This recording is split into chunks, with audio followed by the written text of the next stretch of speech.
Bismillah. Assalamualaikum warahmatullahi wabarakatuh. Alhamdulillah, alhamdulillahilladzi hadana li hadza wa ma kunna linahtadiya laula an hadanallah. Asyhadu an la ilaha illallah wahdahu la syarikalah wa asyhadu anna Muhammadan abduhu wa rasuluhu la nabiyya ba'dah. Allahumma salli wa sallim wa barik ala Muhammad wa ala alihi wa sahabatihi wa man sara ala nahjihi wa da'a bida'watihi ila yaumiddin. Rabbi syrah li sadri wa yassir li amri wahlul 'uqdatam min lisani yafqahu qawli. Para bapak, ibu dan saudara-saudara sekalian, wa bil khusus seluruh jajaran pengurus takmir dan pengurus Yayasan Masjid Namira yang saya hormati, alhamdulillah kita bersyukur kehadirat Allah Subhanahu wa taala kita bisa membuka lembaran kehidupan kita pada pagi ini dengan beribadah kepada Allah. Kita tunaikan salat subuh dengan berjamaah dan tentu mudah-mudahan apa yang baru saja kita lakukan tadi diterima oleh Allah Subhanahu wa taala. Sepertinya kita perlu sekalian untuk membuka ayat-ayat yang dibaca oleh Ustadz Haris tadi ya. Jadi beliau tadi di salat subuh kali ini membaca surat Al-Ankabut. Surat Al-Ankabut itu adalah surat yang banyak menjelaskan tentang persoalan yang dihadapi manusia. Dan di awal-awal tadi kita bisa melihat ayat yang kedua dan ketiga dari surat itu.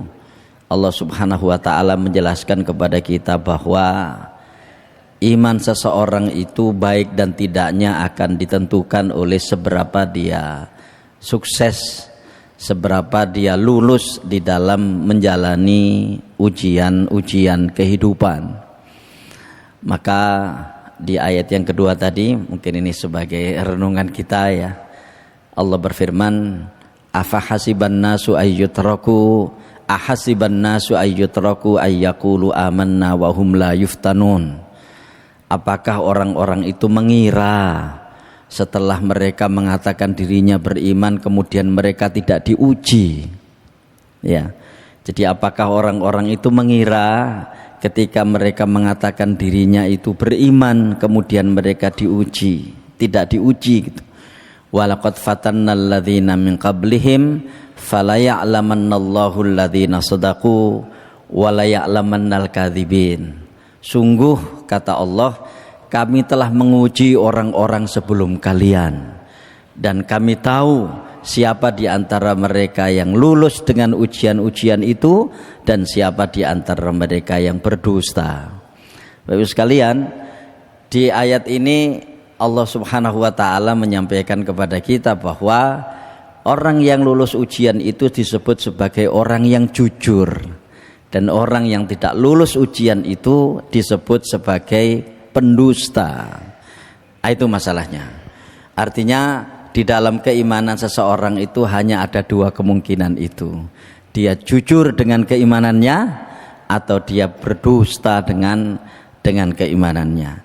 Jujur ya terhadap keimanannya atau berdusta atas keimanannya itu akan sangat ditentukan seberapa dia sukses menjalani berbagai macam ujian kehidupan. Dan ujian kehidupan ini sebagaimana kita tahu banyak sekali Bapak sekalian ya, sehat ujian, sakit juga ujian. Orang sering mengatakan sehat itu tidak ujian, ya kan?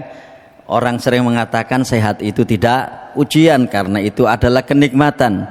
Tapi orang-orang yang beriman akan mengatakan sehat itu ujian karena pada saat yang sama orang itu akan dituntut untuk seberapa dia bisa memanfaatkan kesehatannya itu.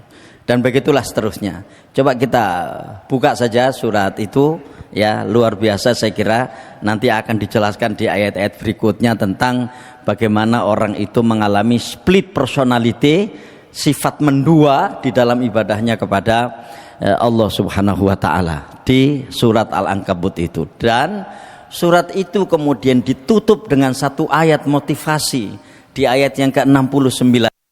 Ayat yang terakhir dari surat Al-Ankabut, ayat yang ke-69, Allah berfirman, walladzina jahadu fina lanahdiyannahum subulana. Dan mereka-mereka yang berjuang di jalan kami, niscaya kami, kata Allah, akan menunjukkan jalan-jalan untuk bisa sukses dengan perjuangan dan jihadnya itu. Nah, artinya dibuka dengan berbagai macam persoalan dan seterusnya. Allah menutup surat itu dengan ayat yang berisi tentang motivasi dan semangat bagi orang-orang yang beriman untuk bisa berjuang di jalan Allah Subhanahu wa taala. Nah, salah satunya apa yang kita lakukan sekarang ini, mudah-mudahan ini adalah bagian yang tidak bisa terpisahkan dari upaya kita untuk terus berada di dalam orbit kebenaran yang diridhoi oleh Allah Subhanahu wa taala. Karena pada kesempatan ini kita akan belajar tentang satu fakta sejarah, ya, tentang Nabi Nuh alaihissalam. Bapak sekalian, di bulan awal Mei yang lalu kita sudah belajar tentang bercermin kepada keluarganya Nabi Zakaria. Kemudian di bulan Juli, karena bulan Juni kemarin saya berhalangan, di bulan Juli kemarin di Ahad pagi yang pertama kita belajar tentang keluarganya Nabi Musa alaihissalam.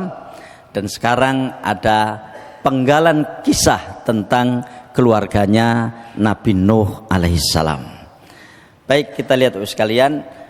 Ada banyak ayat yang menjelaskan bab ini, tapi saya ingin mengambil 2 ayat ini karena disinilah yang kita ingin untuk fokus mempelajari, kira-kira seperti itu.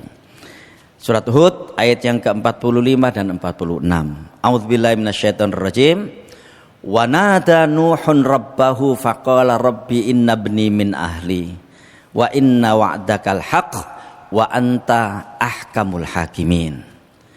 Dan ya, ini berawal dari sebuah banjir bandang luar biasa. Jadi sedikit flashback ya tentang ke Nabi Nuh alaihissalam.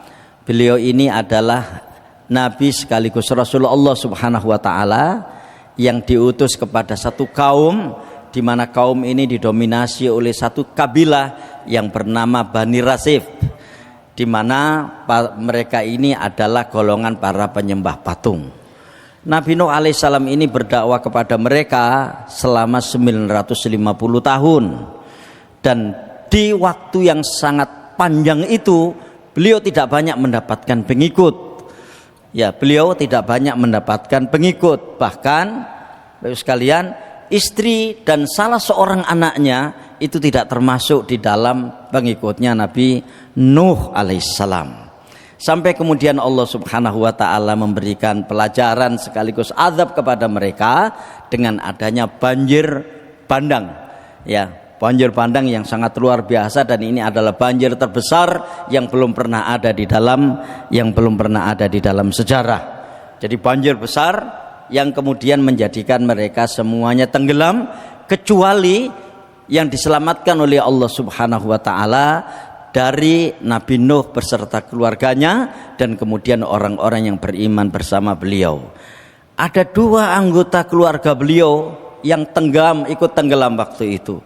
Yang pertama adalah istri beliau dan yang kedua adalah putra beliau. Dan di sini kita akan belajar tentang satu fakta, bagaimana seorang anak itu ternyata dia bisa menjadi satu anak biologis bagi seseorang, tapi pada saat yang sama dia bukan anak ideologisnya. Dan inilah yang perlu kita belajar di sini. Wa nada Nuhun rabbahu. Jadi sehabis banjir itu selesai sekalian, ya, banjir panjang itu selesai dan kemudian mereka diselamatkan oleh Allah Subhanahu wa taala, air telah mengering, ya, air telah mengering. Nuh ya menyeru kepada Tuhannya, Rabbi inna bni min ahli.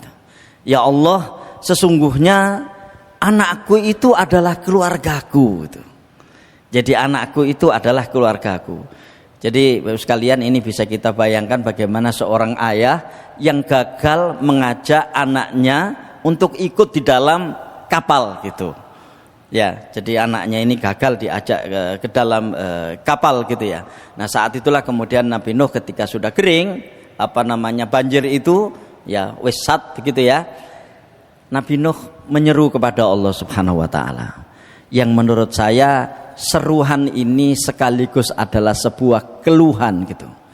Ya, beliau mengatakan, "Ya Allah," atau "Wahai Tuhanku, itu adalah anakku," gitu.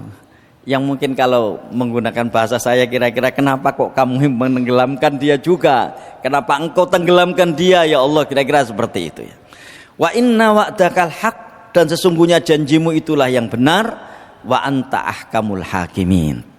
Jadi beliau masih memuji Allah Subhanahu wa taala dengan sifat-sifat kesempurnaannya sambil beliau protes, mungkin ini bahasa saya. Ya Allah, niku anakku loh ya Allah gitu. Kira-kira seperti itu ya. Qala, Allah berfirman, "Ya Nuh, innahu laisa min ahlik." Itu bukan anakmu. Itu bukan bagian dari keluargamu. Innahu amalun ghairu sholih. Sesungguhnya dia adalah amal yang tidak sholih. Bapak sekalian, ini ada dua pernyataan di mana kedua pernyataan ini memiliki latar belakang yang berbeda, titik tolaknya. Nabi Nuh ketika mengadu kepada Allah Subhanahu wa taala dengan mengatakan, "Inna bni min ahli." Ya Allah, itu adalah anak saya. Itu adalah keluarga saya ya Allah. Ini berangkat dari naluri kebapaan dan naluri perasaan. Orang tua itu Bapak sekalian, ya saya kira kita semua adalah orang tua. Senakal apapun anak kita, sejelek apapun anak kita, sebandel apapun anak kita, ketika mereka mengalami masalah, saya yakin ya masih ada perasaan sayang, perasaan cinta, perasaan sedih dan seterusnya. Ini yang dialami oleh Nabi Nuh. Bagaimana naluri kebapakannya itu muncul ya, bahwa itu adalah anakku ya Allah. Kenapa tenggelam? Ya, meskipun Nabi Nuh tahu anaknya itu kafir, anaknya itu durhaka, tapi kendati demikian beliau menyeru kepada Allah Subhanahu wa taala dengan naluri kebapakannya dan naluri perasaannya, itu anak saya ya Allah. Ya, itu anak saya ya Allah. Ini pernyataan pertama. Pernyataan yang kedua, Bapak Ibu sekalian, jawaban Allah Subhanahu wa taala, "Innahu laisa min ahlik." Ya, innahu amalun ghairu sholih. Wahai Nuh, itu bukan anakmu. Itu adalah amal yang tidak sholih. Seolah-olah Allah Subhanahu wa taala ingin memberikan pelajaran kepada kita semuanya, Bapak sekalian, bahwa hakikat anak dan keturunan di dalam Islam itu pertama-tama adalah hal yang menyangkut ideologi dan keyakinannya. Kalau kemudian seorang anak itu adalah anak biologis, saya kira kita semuanya sudah tahu itu, bahwa ketika ada seorang anak ya dilahirkan oleh seorang ibu dan ibu ini adalah suami dari ayahnya, maka itu adalah anak biologisnya. Tapi di dalam Islam, perspektif anak biologis untuk menurunkan keturunan itu tidak cukup. Ya, perspektif anak biologis untuk menurunkan generasi itu tidak cukup. Bahkan yang jauh lebih penting dari itu adalah anak biologis atau anak ideologis itu sendiri. Allah menjawab dengan itu, "Wahai Nuh, itu bukan anakmu." Ya, itu adalah amal yang tidak sholih. Nah, di sini ada kalimat yang sangat luar biasa Bapak sekalian, bahwa ketika ada seorang anak yang kemudian tidak seperti ideologi orang tuanya, menyalahi apa yang menjadi akidah orang tuanya, pada dasarnya ini sama dengan amal yang tidak soleh. Kalau amal itu tidak soleh, berarti bukan amal yang diterima oleh Allah Subhanahu wa ta'ala. Saya ya terus terang, mungkin kita semuanya juga memiliki bayangan sendiri-sendiri. Ya, saya tidak bisa membayangkan bagaimana peristiwa itu bisa terjadi itu. Ya, seorang ayah melihat anaknya tenggelam gitu ya. Sementara sebelumnya sudah diajak naik ke kapal tapi dia tidak mau, itu kan. Dia tidak mau naik ke kapal sekalian, sampai akhirnya dia tenggelam bersama orang-orang kafir yang lain. Ya, dan kemudian setelah kering banjir itu, beliau mengadu kepada Allah Subhanahu wa taala. Kira-kira apa yang ada di dalam diri Nabi Nuh waktu itu? Saya terus terang tidak bisa membayangkan itu. Bagaimana anak yang dicintainya dan kemudian tenggelam bersama orang-orang yang ingkar terhadap Nabi Nuh alaihissalam. Nah, sekalian, sebelum kita akan sedikit membahas bab itu, mungkin kita lihat dulu bagaimanakah Nabi Nuh alaihissalam itu. Ya. Akhirnya setelah tenggelamnya kapal itu, setelah tenggelamnya mereka yang kufur itu Bapak sekalian, dan kemudian sudah reda dan seterusnya, ada firman Allah Subhanahu wa taala yang menarik itu. Di ayat yang ke-77 dari surat As-Saffat, wa ja'alna dzurriyyatahu humul baqin. Dan kami jadikan anak cucunya, maksudnya cucu Nabi Nuh itu adalah yang melanjutkan keturunan. Jadi sekalian, semua orang habis waktu itu, kira-kira begitu. Semua orang habis waktu itu. Ya, yang pertama adalah mereka yang habis tenggelam di laut, ya kan? Dan kemudian yang kedua, ya, yang bersama Nabi Nuh itu juga pada dasarnya mereka tidak ada yang bisa mengembangkan keturunan kecuali Nabi Nuh dan 3 anaknya. Ya, kecuali Nabi Nuh dan tiga anaknya. Gitu ya. Makanya di dalam tafsir Ibnu Katsir disebut an-nasu kulluhum min dzurriyyatin Nuh alaihissalam. Jadi orang-orang ini semuanya, manusia-manusia ini semuanya itu dari keturunan Nabi Nuh alaihissalam. Soalnya waktu itu habis semuanya. Nah, sekarang kita sudah tahu bahwa yang tenggelam, ya sekian banyak yang tenggelam itu, ya. Nah, sekarang kenapa mereka juga habis yang ikut beriman bersama Nabi Nuh? Nah, ini ceritanya itu. Ya. Jadi di sini disebut di Mu'jam Al-Buldan itu, orang pertama yang turun dari kapal itu Nabi Nuh alaihissalam. Ya. Jadi lamma kharaja minas safinati wa ma'ahu thamanuna insanan. Beliau keluar dari kapal bersama 80 orang. Saya tidak tahu persis, wallahu alam bisawab, kalau saya tidak salah ketika naik kapal itu jumlahnya 112 orang. Ya. Ya mungkin terombang-ambing di kapal dan seterusnya itu, sehingga ada beberapa di antara mereka yang meninggal, dan kemudian sekalian tinggallah 80 orang bersama Nabi Nuh alaihissalam. Maka ketika sudah berlabuh kapal itu, Nabi Nuh yang pertama kali turun dari kapal dan beliau keluar dari kapal itu bersama 80 orang. Ya. Ada yang mengatakan ya turunnya itu di Irak. Ya. Di Irak, di sebuah bukit yang bernama Al-Judi, itu berlabuhnya itu di sana. Ada yang mengatakan Al-Judi itu tidak di Irak tapi di Turki. Tapi intinya demikian gitu ya. Kita bisa tahu kan gambarnya kapalnya itu ya di internet ya kan. Nah, itu bahkan ada yang ya nggak tahu iseng atau dan seterusnya sampai mengatakan jangan-jangan itu kapal itu dari kayu jati yang dari Bojonegoro katanya gitu ya. Ya. Karena di antara ada yang sempat meneliti kapal itu memang jenisnya kayak kayu jati itu. Ya, kayak kayu jati. Kan ada satu kayu dari Kalimantan kalau nggak salah ya, yang ketika kena air kayu itu akan semakin kuat, namanya kayu ulin. Ternyata tidak itu. Kayu jati itu. Ya. Kayu jati itu. Nah, jadi kemudian Nabi Nuh keluar dari kapal bersama 80 orang. Mereka kemudian membangun tempat tinggal di situ, di sekitar Irak atau Turki itu, menetap di sana dan menamai tempat itu dengan nama-nama mereka. Ya. Tsumma asobahum, ya. Kemudian mereka terkena wabah. Jadi tsumma asobahum wabah. Kemudian mereka tertimpa virus, tertimpa wabah penyakit. Famatas samanun. Maka 80 orang itu meninggal semuanya. Ghairu Nuh wa waladahu, ya, wa waladihi fahuwa abul bashar kulluhum. Jadi semuanya meninggal yang 80 orang itu kecuali Nabi Nuh dan 3 anaknya. Nah, itulah sebabnya sehingga manusia-manusia yang ada sekarang ini adalah keturunan Nabi Nuh alaihissalam. Soalnya waktu itu setelah mereka turun dari kapal, itu entek gitu ya, habis semuanya. Mereka terkena wabah dan yang selamat ya itu cuma Nabi Nuh dan 3 orang anaknya.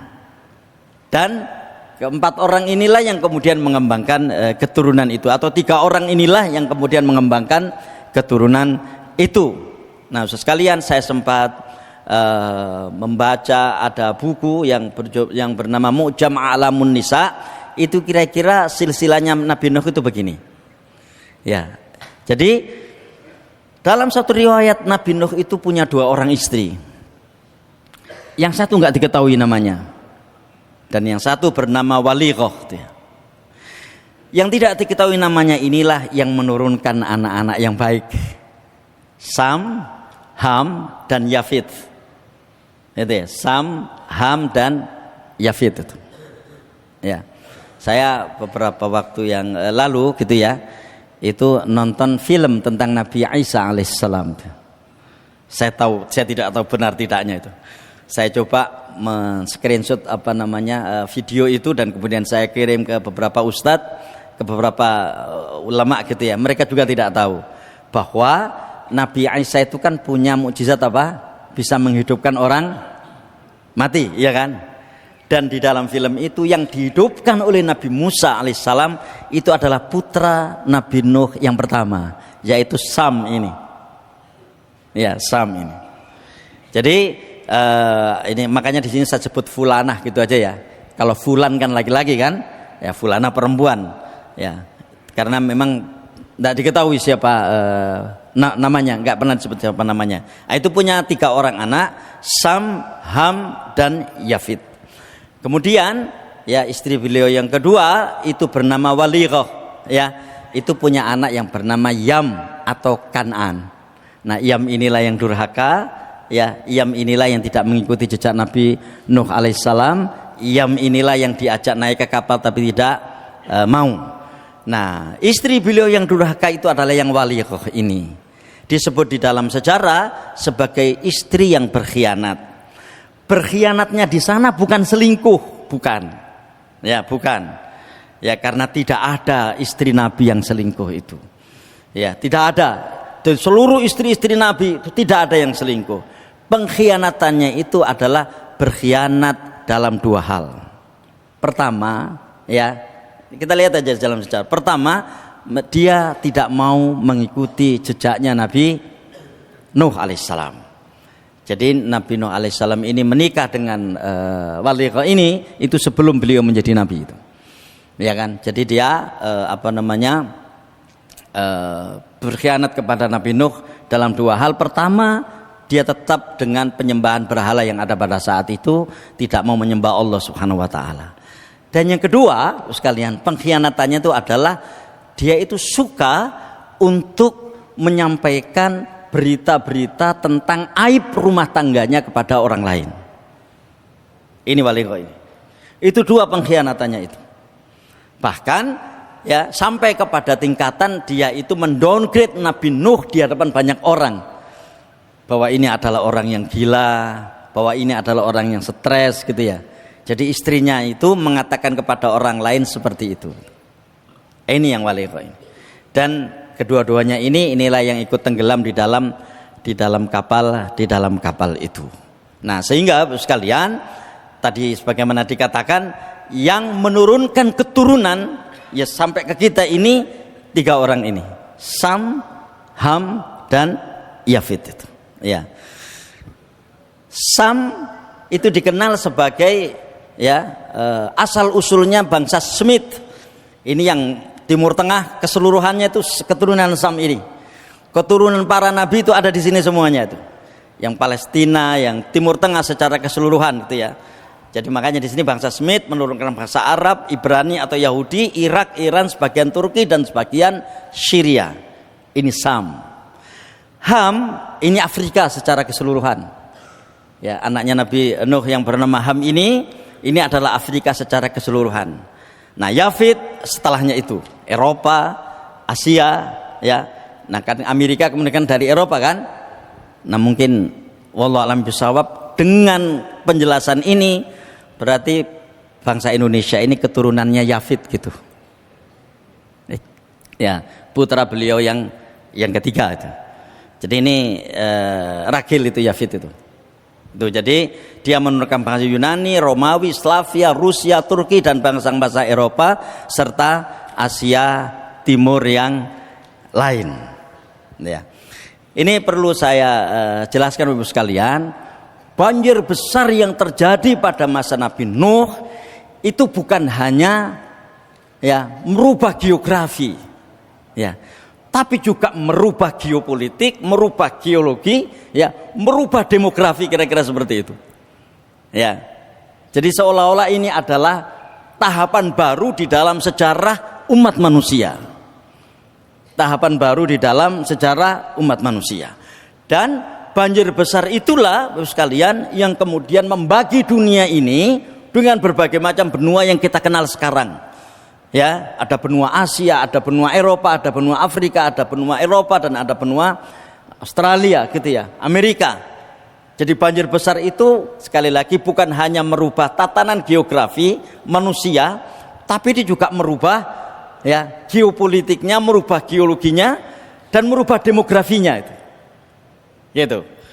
Jadi istilahnya pengembangbiakan manusia pertama-tama itu terjadi pada masa Nabi Nuh alaihissalam pasca banjir besar itu gitu ya. Ya, pasca banjir besar itu. Ini sebagai pengetahuan kita saja itu ya. Dan mungkin bisa kita dalami ini Bapak sekalian karena kita perlu juga belajar tentang bagaimana sejarah nabi-nabi tersebut. Nah, sekarang inilah pembahasan kita. Qala ya Nuh innahu laisa min ahlik innahu amalun ghairu sholih. Wahai Nuh, sesungguhnya dia itu bukan termasuk keluargamu. Sesungguhnya dia adalah amal yang tidak soleh. Saya ini ingin membawa kita semuanya di dalam orbit penjelasan Allah dalam bab ini. Ya, jangan-jangan gitu ya. Jangan-jangan, ya, jangan-jangan ada nanti di antara anak-anak kita yang akan mengalami nasib seperti ini. Dan jangan-jangan kita nanti akan dihadapkan pada situasi itu. Dihadapkan pada sebuah situasi bahwa anak yang di depan kita itu ternyata bukan anak kita. Ya. Kita dihadapkan pada sebuah situasi bahwa anak yang dilahirkan oleh istri kita itu ternyata dia bukan anak kita. Ya. Jangan-jangan itu. Dan kita tidak tahu itu. Karena semuanya adalah kehendak Allah Subhanahu wa taala. Disitulah ikhtiarnya. Saya ingin fokus kepada satu hal, bahwa anak itu adalah amal solih orang tuanya. Idealnya seperti itu. Ya, jangan sampai anak itu adalah amal yang tidak solih bagi orang tuanya. Ya, itu sebabnya sehingga ikhtiar kita, usaha kita sebagai orang-orang yang beriman adalah bagaimana agar anak-anak kita itu adalah produk amal soleh kita. Sehingga karena kita adalah orang-orang yang soleh insya Allah, maka produk amal kita juga adalah amal yang soleh. Salah satu amal yang soleh itu adalah anak kita. Anak hadis yang menarik ini Bapak sekalian ya. Jadi kalau kita lihat hadis ini, ya, itu hadis di bab tentang bisnis. Ya, hadis tentang bab bisnis, bab yang terkait dengan mata pencaharian. Itu akan kita jumpai hadis ini. Tapi kita lihat ada hadis seperti ini bunyinya. Inna min atyabi ma akala rajulu min kasbihi wa waladuhu min kasbihi. Sesungguhnya yang paling baik dari makanan seseorang adalah hasil jerih payahnya sendiri, hasil kerja dia, bukan hasil meminta-minta. Ya, jadi sesungguhnya yang paling baik dari makanan seseorang itu adalah hasil jerih payahnya sendiri. Nah, kita lihat penggalan terakhir hadis itu. wa waladuhu min kasbihi, dan anaknya itu adalah hasil jerih payahnya. Ya, artinya anaknya itu adalah hasil dari produk usahanya. Ya, jadi di sini kita di dalam hadis ini Bapak sekalian, Rasulullah SAW ingin mengingatkan kepada kita bahwa anak-anak kita ini adalah hasil jerih payah kita. Sebagaimana makanan yang kita makan ini adalah hasil jerih payah kita, yang dia adalah halal, yang dia adalah thayyib, gitu kan? Maka anak-anak kita yang hasil jerih payah kita itu juga mestinya adalah anak-anak yang baik. Kenapa? Karena insya Allah kita adalah orang yang baik. Dan karena itu diawali hadis ini dengan mengatakan inna min atyabi, sesungguhnya yang paling baik. Ya, ini kan akhirnya maknanya begini, ada dua poin di sini kan. Yang paling baik dari makanan adalah hasil jerih payahnya sendiri, dan yang paling baik dari seorang anak adalah hasil jerih payahnya sendiri. Artinya jerih payah orang tuanya untuk berikhtiar, untuk berusaha agar anaknya ini menjadi produk amal yang soleh. Saya terus terang ketika membaca ini ya, karena kebetulan kita juga punya anak, ya akhirnya kita berpikir, benarkah kita sudah berusaha dengan sungguh-sungguh, dengan jerih payah, sampai anak kita ini menjadi amal yang soleh buat kita gitu. Ya, benarkah kita ini sudah bersungguh-sungguh, ya, berusaha dengan sangat-sangat serius agar anak kita ini menjadi amal soleh kita? Kayaknya kita perlu bertanya pada diri kita masing-masing untuk ini. Dan karena itulah maka Bapak sekalian, di poin berikutnya ini mungkin sedikit kita sampaikan untuk memantik sebuah pembahasan ya, tentang bagaimana caranya agar anak-anak kita ini menjadi amal soleh kita. Ya, jadi bagaimana caranya agar anak-anak kita ini menjadi amal soleh kita? Ya, sebagaimana kita berusaha untuk bisa menghidupi keluarga ini dengan makanan yang baik, gitu ya, hasil bisnis yang baik, yang halalan thayyibah, gitu ya. Maka bagaimana caranya agar anak-anak kita ini menjadi amal yang soleh buat kita? Jerih payah apa yang mesti kita lakukan agar anak-anak kita ini menjadi amal yang soleh buat kita? Pertama, mensolehkan diri untuk kesolehan anak. Ya, jadi mensolehkan diri untuk kesolehan anak. Bapak Ibu sekalian, jangan kita, saya mohon maaf, gampang-gampang mengatakan ketika anaknya, naudzubillah ya, jangan sampai ini terjadi ya, ketika anaknya tidak baik terus kemudian mengatakan, lah iku nabi Nuh nabi ya anake elek ngono kok gitu ya. Tidak membaca secara keseluruhannya. Nabi Nuh punya 4 orang anak, 1 yang jelek itu. Ya, 1 yang jelek. Dan yang 3 ini adalah yang baik-baik. 3 inilah yang menurunkan keturunan manusia secara keseluruhannya itu. Ya kan, secara keseluruhannya. Dan kita lihat bagaimana Nabi Nuh alaihissalam ya berusaha untuk mensolehkan diri beliau sebagai seorang nabi. Itulah yang perlu kita contoh kira-kira. Jadi mensolehkan diri untuk kesolehan anak. Ya, dipahami ya. Jadi bagaimana kita mendidik diri kita ini untuk menjadi soleh insya Allah, itu ya. Yang salah satunya apa yang kita lakukan untuk diri kita dari kesolehan kita ini, salah satunya untuk kesolehan anak kita. Ya, ini ada pernyataan dari seorang tabi'in yang bernama Sa'id bin Al-Musayyib. Dia mengatakan, la azidanna fi sholati min ajlika. Wahai anakku, sungguh aku akan terus menambah sholatku karenamu, menambah sholatku untukmu.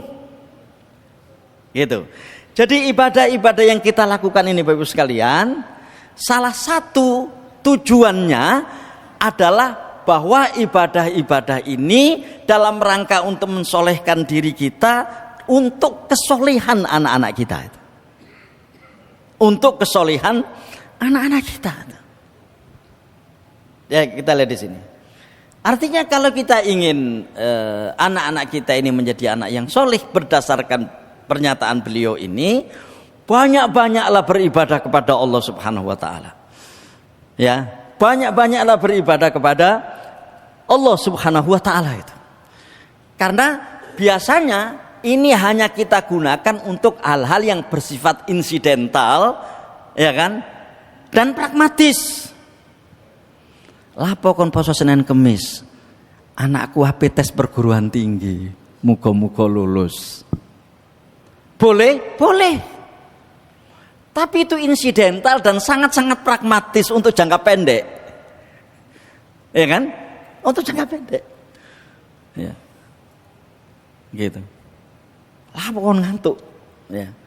Aku mah pengen tahajud gitu ya. Tungaren jarang ngomong tahajud, saya kok tahajud. Iki lho, anakku iki suwe gak oleh jodoh. Aku ndongakno muga-muga oleh. Boleh, boleh.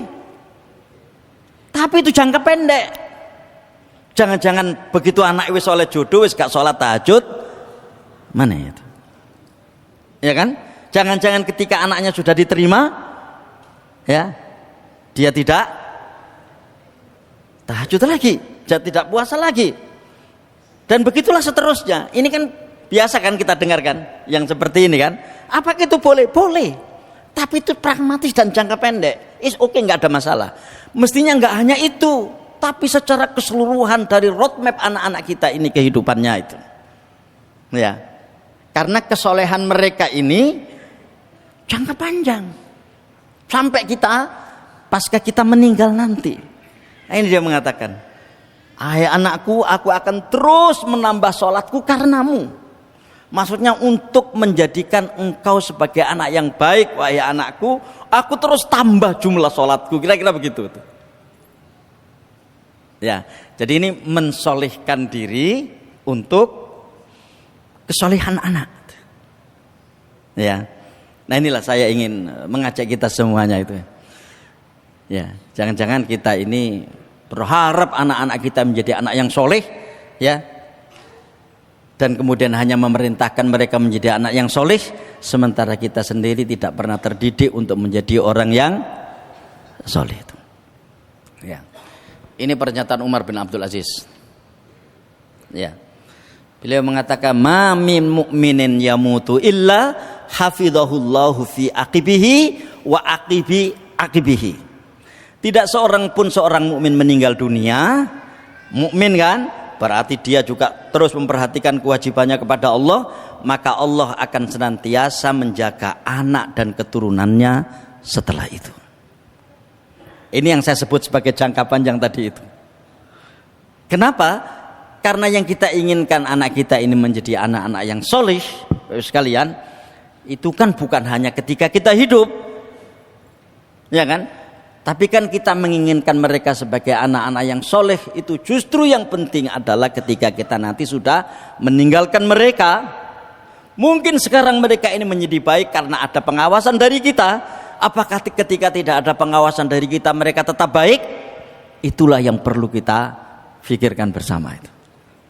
Ya, makanya sekalian, ini ada seorang nabi yang kepo gitu ya, istilahnya anak sekarang, penasaran gitu.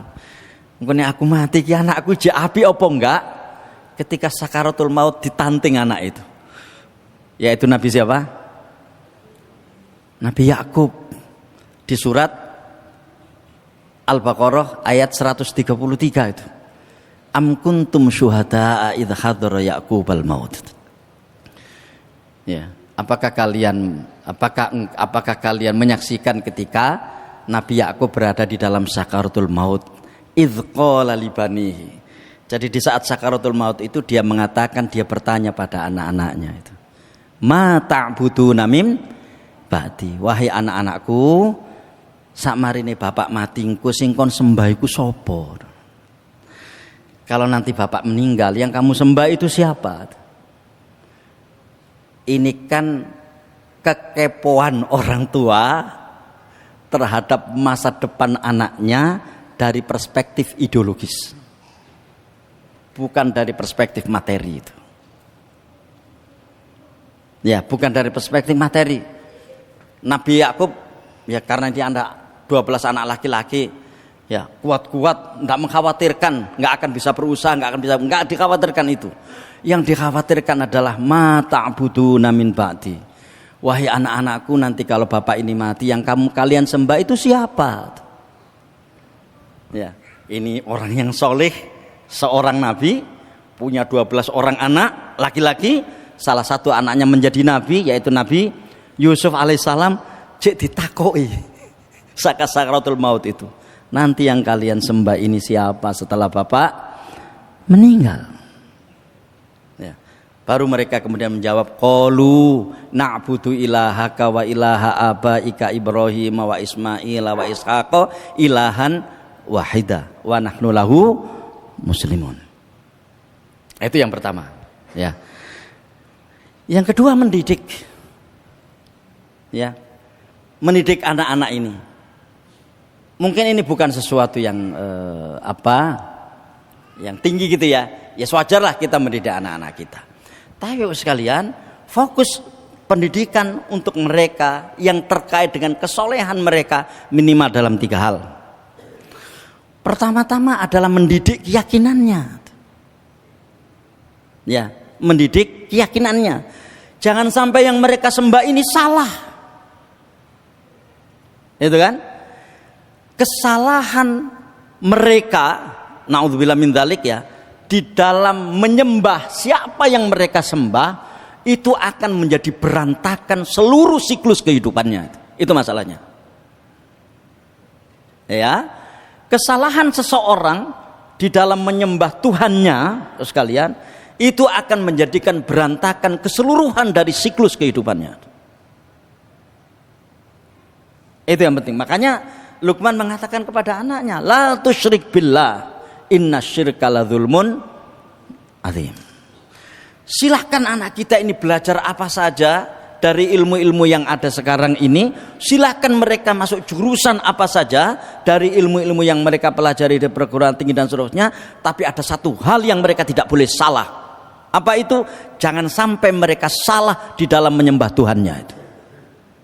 Ya, jangan sampai mereka salah di dalam menyembah Tuhannya. Bapak sekalian, kadang-kadang ada kesalahan orang menyembah Tuhannya itu baru mereka sadari. Eropa sekarang ini misalnya, ya kan? Sekarang di Eropa itu sudah mengalami distrust kepada agama. Mereka tidak percaya lagi agama, ya kan?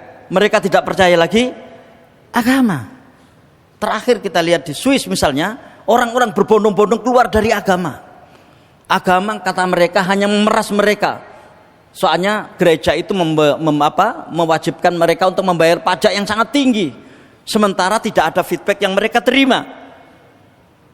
Ya, mereka tidak menerima reward apa-apa dari agama, kira-kira begitu. Ya. Sehingga sekarang di Eropa itu banyak orang-orang yang kemudian 2 hal, kalau nggak ateis ke Islam. Ya. Jadi sekalian, ini yang penting. Silahkan mereka masuk jurusan ini, jurusan itu, nggak ada masalah karena itu sesuai dengan bakat mereka masing-masing. Silahkan mereka bekerja dengan berbagai macam pekerjaan, asalkan halal, asalkan baik, silahkan apa saja. Tapi satu hal yang mereka tidak boleh salah, jangan sampai mereka salah dalam menyembah Tuhannya. Yang pertama. Yang kedua adalah mendidik ibadahnya. Ya, mendidik ibadahnya. Karena ibadah inilah yang akan menjadikan mereka memiliki daya tahan di dalam menghadapi berbagai macam persoalan kehidupannya. Ini sekalian. Sehingga mereka tidak cepat putus asa, ya. Apalagi sampai kemudian mereka mengeluh, apalagi sampai kemudian mereka menyalahkan takdir dan seterusnya.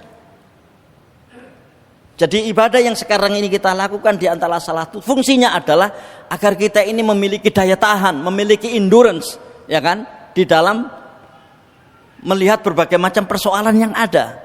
Karena sebagaimana dua ayat pertama di surat Al-Ankabut yang dibaca Ustaz Haris tadi, Ya, semua orang akan mengalami cobaan. Ya, semua orang akan mengalami cobaan, akan mengalami ujian.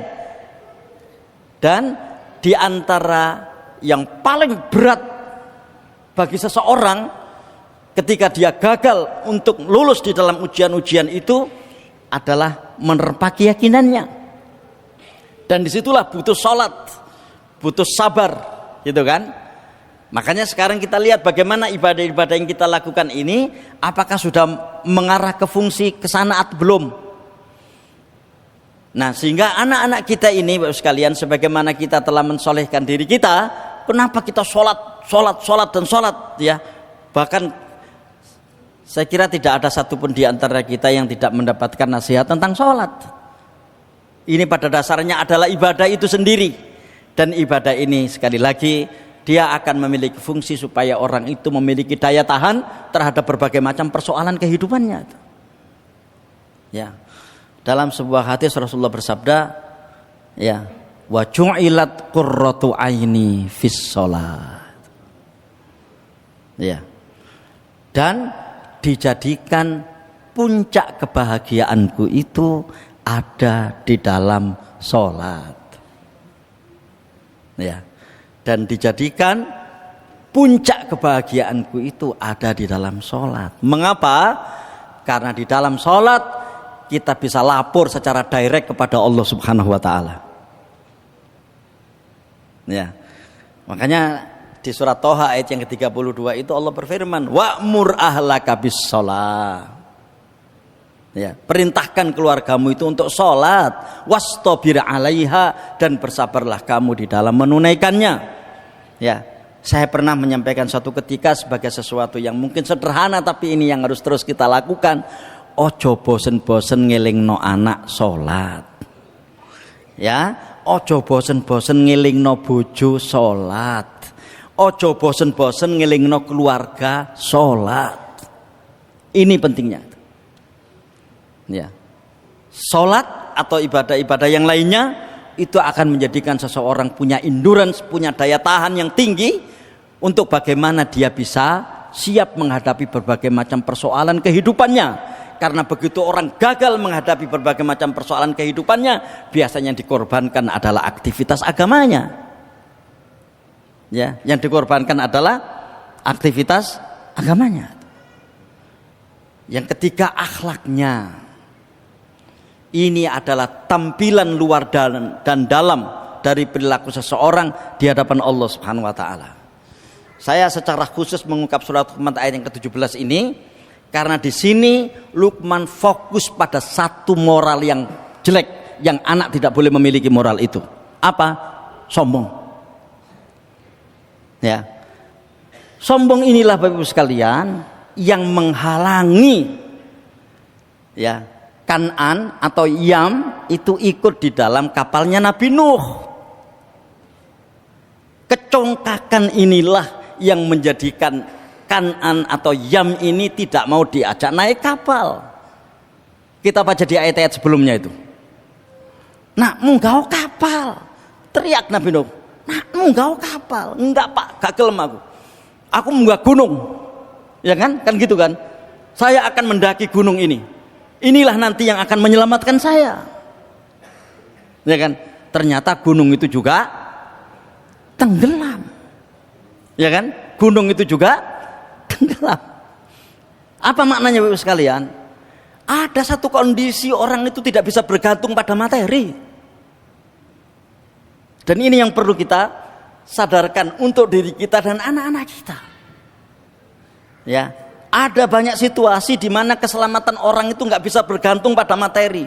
Gunung itu materi, dan materi itu ada yang menciptakannya, yaitu Allah Subhanahu wa Ta'ala. Dan ketika Allah berkehendak gunung ini juga tenggelam, dia juga akan tenggelam. Jangan bergantung kepada materi.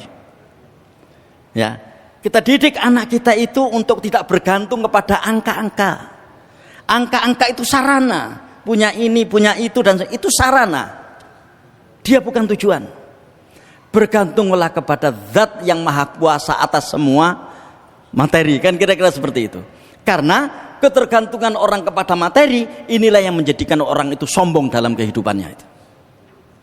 Dan sekali lagi, anaknya Nabi Nuh yang durhaka itu, ya, ketika tidak mau diajak ke kapal, itu karena kesombongannya. Mengapa dia sombong? Dia sangat bergantung kepada materi.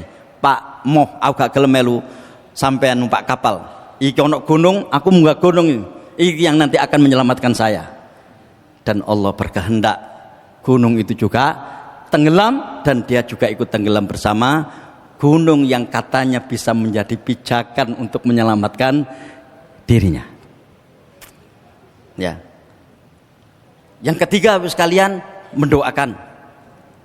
Ya. Mendoakan. Mungkin kita sudah sering mendapatkan materi ini. Doakanlah anakmu, doakanlah anakmu. Ya. Prakteknya adalah, apakah betul kita mendoakan anak-anak kita? Apakah betul kita punya waktu khusus? Apakah itu di dalam sholat? Apakah dalam sholat fardu? Apakah dalam sholat tahajud? Apakah dalam waktu-waktu tertentu? Apakah ada doa-doa khusus yang memang kita panjatkan untuk anak-anak kita? Di dalam Al-Quran itu, Bapak sekalian, banyak sekali doa-doa dari para nabi dan dari orang-orang soleh untuk mendoakan anak-anaknya. Karena memang, Bapak sekalian, mendoakan anak itu adalah merupakan salah satu cara kita untuk bisa mengontrol kebaikan mereka supaya mereka tetap baik. Karena kita nggak tahu apa yang mereka lakukan. Ya, kita nggak bisa secara 24 jam untuk bisa mengontrol mereka, nggak bisa. Cara efektif untuk bisa mengontrol mereka adalah mendoakan mereka kepada Allah Subhanahu wa taala supaya mereka menjadi orang yang baik. Ya, itu cara yang sangat-sangat efektif. Karena itu ada sebuah hadis yang berbunyi, ada 3 doa mustajab yang tidak diragukan lagi. Ya, pertama-tama adalah dakwatul walid, doa orang tua. Ya, doa orang tua. Doa kepada orang tua ini, doa kita untuk anak-anak kita ini, Bapak sekalian, jauh lebih efektif daripada CCTV yang kita pasang di kos-kos anak kita ketika kita tidak berada di sana. Jauh lebih efektif daripada orang yang kemudian kita suruh untuk menyelidiki anak-anak kita. Jauh lebih efektif daripada kemampuan kita untuk memiliki web control. Ya, sekarang ini ada seperti itu kan. Anak kita punya HP, kita bisa ngecek itu HP-nya. Ya kan? Lah kan mereka ini juga pinter. Begitu dia kepingin tidak dicek orang tuanya, HP-nya ditinggal di kamar terus dia keluar. Doa itu, Bapak sekalian, jauh lebih efektif dari itu semuanya. Silahkan kita memilih doanya Nabi siapa untuk bisa mendoakan anak kita. Kita bisa memilih doanya Nabi Zakaria, Rabbi habli min ladunka dzurriyyatan thayyibah innaka sami'ud du'a. Ya Allah, berilah aku dari sisi Engkau seorang anak yang baik, sesungguhnya Engkau Maha mendengarkan doa. Kita lihat di sini, Bapak sekalian, bagaimana berdoa untuk anak langsung dikaitkan dengan persoalan terkabulkannya doa. Atau kita pilih doanya Nabi Ibrahim, Rabbi ja'alni muqimas sholati wa min dzurriyyati Rabbana wa taqabbal doa. Ya, silakan kita pilih doa ini. Ya Allah, jadikanlah aku dan anak cucuku orang yang tetap melaksanakan sholat. Ya Tuhan kami, perkenankanlah doaku. Lagi-lagi Bapak sekalian, doa memohon untuk anak dikaitkan dengan terkabulkannya doa. Ya, atau kita memilih doanya ibadur rahman yang sering kita dengarkan selama ini, walladzina yaquluna rabbana hablana min azwajina wa dzurriyyatina qurrata a'yun waj'alna lil muttaqina imama. Ya, dan mereka-mereka yang berdoa, ya Tuhan kami, anugerahkanlah kepada kami pasangan-pasangan kami dan keturunan kami sebagai penyejuk hati kami, dan jadikanlah kami sebagai pemimpin orang-orang yang bertakwa. Silahkan memilih doa siapa saja. Banyak doa-doa di dalam Al-Quran terkait dengan kebaikan anak-anak keturunan kita. Assalamualaikum warahmatullahi wabarakatuh.